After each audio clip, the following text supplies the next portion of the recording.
Yesus sebagai Tuhan dan Juru Selamatnya dan melakukan apa diperintahkan Tuhan, itu roh dan jiwanya ditempatkan di namanya Firdaus. Firdaus itu artinya malaikat itu adalah tempat penantian. Nah, di situ kita akan ketemu dengan orang-orang kudus yang sudah ribuan tahun meninggal. Tapi hanya 2 orang yang saya diperkenalkan di situ, yaitu Abraham dengan Raja Daud. Cuma 2 orang aja yang diperkenalkan sama saya. Ini Abraham, ini Raja Daud. Siapa yang kesana berdialog di sana? Malaikat. Malaikat. Ada malaikat. Ada malaikat. Malaikat yang bawa, Pak. Dan saya lihat Tuhan, dan saya lihat Tuhan Yesus, tapi saya tidak ada berbicara dengan Yesus. Saya cuma lihat aja. Saya cuma lihat dari Yesus itu nyata. Tapi tidak seperti gambar-gambar yang kita lihat. Iya. Selain itu kan gambar itu adalah gambar orang Yahudi. Iya. Bukan seperti itu. Ada orang pernah tanya itu Tuhan Yesus itu apakah betul seperti gambar-gambar yang kita lihat? Tidak ada sama sekali. Tidak ada miripnya. Tuhan Yesus itu dia bercahaya, dia manusia, wujudnya manusia tapi dia bercahaya. Kemudian gagahnya, saya tidak bisa bayangkan bagaimana. Tidak bisa digambar. Iya, tidak bisa digambar namanya Allah kan. Memang tidak pernah bicara dengan Tuhan Yesus, Pak. Cuma malaikat itu yang selalu komunikasi. Saya tidak. Cuma malaikat itu yang memperkenalkan ini Tuhan Yesus. Dia tidak ada, dia tidak bilang ini Tuhan Yesus. Dia katakan bahwa itulah Tuhan kita yang telah mati untuk menebus dosa kami.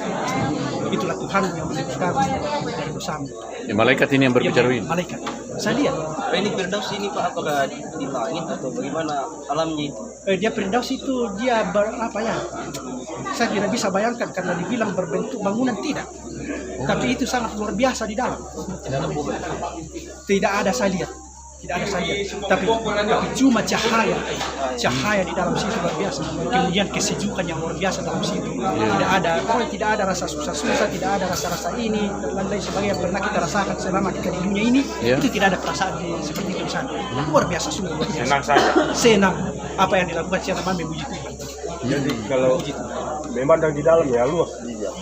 Luas itu ribuan orang di dalam. Ini ribuan orang apa tadi?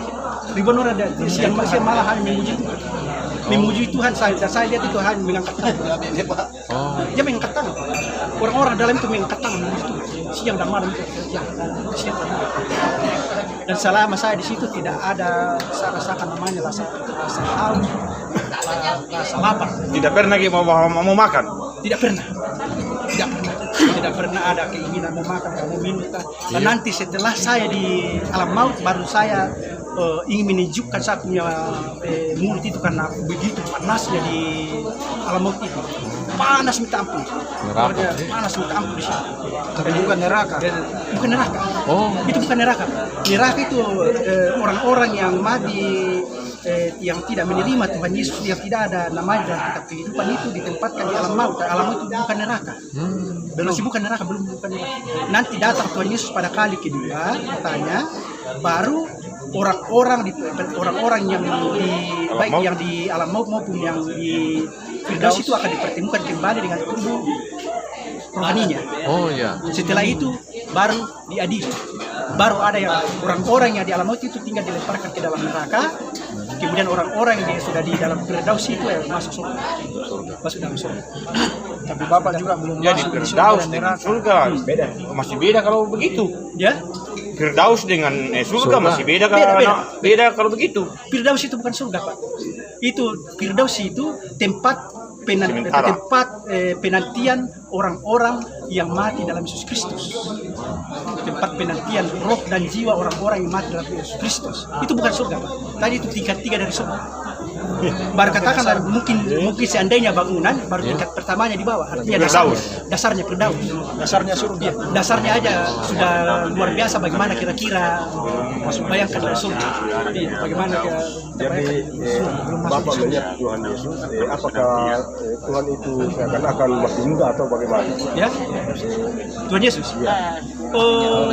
Dia itu Tuhan Yesus itu masih muda seperti umur 30-an. Begitu juga semua orang-orang di dalam itu, di dalam Firdaus itu.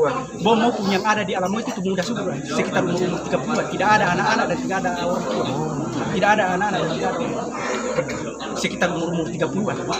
Pertanyaan Pak, ada kemungkinannya yang sudah ada di alam maut itu ketika pada kedatangan Tuhan Yesus pada kali kedua bisa masuk ke surga? Oh, tidak ada.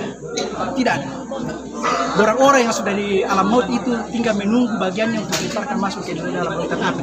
Tinggal menunggu waktu, Pak. Ya, tinggal menunggu waktu. Tidak ada lagi. Makanya saya selalu katakan, Sudah habis perbuatannya di dunia. Sama dengan yang saya di selalu rumah. Dia mau berkarya di situ untuk kebaikan. yang diajarkan sama saya, diajarkan mereka sama saya bahwa tidak ada doa bagi orang-orang yang sudah meninggal. Tidak ada hak kita sebagai manusia, sebagai keluarga untuk mendoakan keluarga kita supaya dia masuk surga. Karena kekekalan itu ditentukan pada waktu kita masih hidup. Setelah kita mati, tinggal mempertanggungjawabkan apa yang pernah kita lakukan selama kita masih hidup.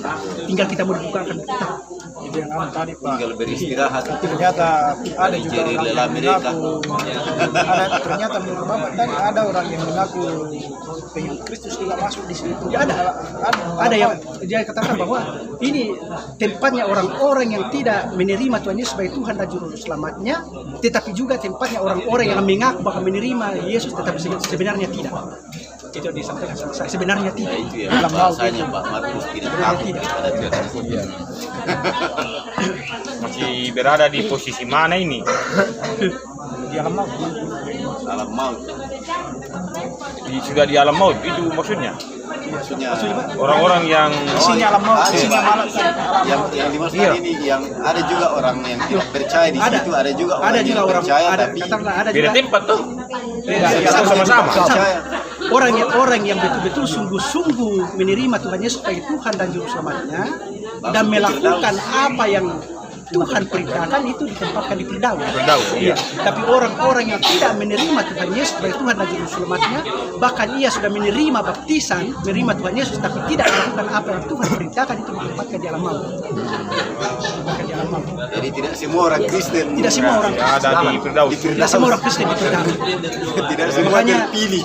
Makanya bagaimana ya perasaan saya tulisannya kalau saya dengar orang berdoa kalau ada tempat-tempat orang mati, tapi ya kenyataannya hidupnya ya jauh daripada Tuhan dan mengatakan pada waktu doa dia sudah bersama Bapa di surga di dalam. Dan hati saya itu kenapa bisa begini? Kenapa bisa Pemahaman Iya, kenapa bisa begini?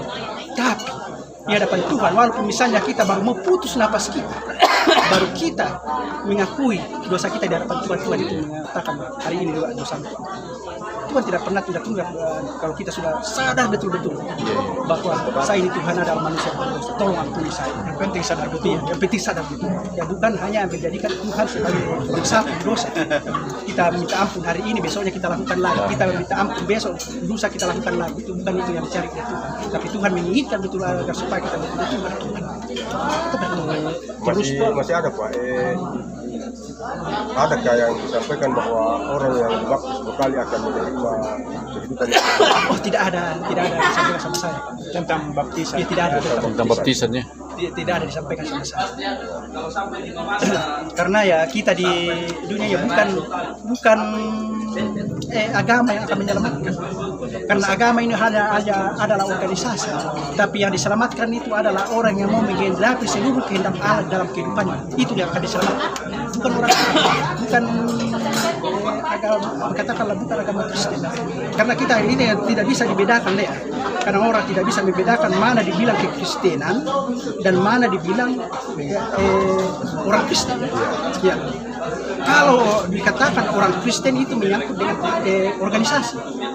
Tetapi kalau kita katakan kekristenan, itu kekristenan itu artinya pengikut jalan keselamatan. Itu kekristenan. Jadi beda itu misalnya kalau dibilang orang Kristen dengan kekristenan. Kalau orang Kristen itu dikaitkan dengan organisasi. Karena agama hanya organisasi untuk mempersatukan orang memuji Tuhan. Kemudian kekristenan itu adalah pengikut keselamatan. Kira-kira apa itu pengikut keselamatan? Jangan sampai kita bilang kita keselamatan, tapi kita tidak tahu artinya keselamatan. Keselamatan itu adalah inisiatif Allah untuk datang mencari manusia di dalam Yesus Kristus. Itulah keselamatan. Ya, keselamatan. Kemudian agama adalah tempat organisasi di mana manusia akan mencari Tuhan. Jadi kita tinggal mau pilih, apakah kita mau ikut Tuhan yang datang cari kita, atau kita yang mau cari Tuhan. Kita mau cari Tuhan. kalau kemampuan kita sampai kapan kemampuan kita untuk bisa mendapatkan Tuhan? Kalau kita yang cari Tuhan. Tetapi yang prinsip juga, katakanlah kita ini orang-orang Kristen ya.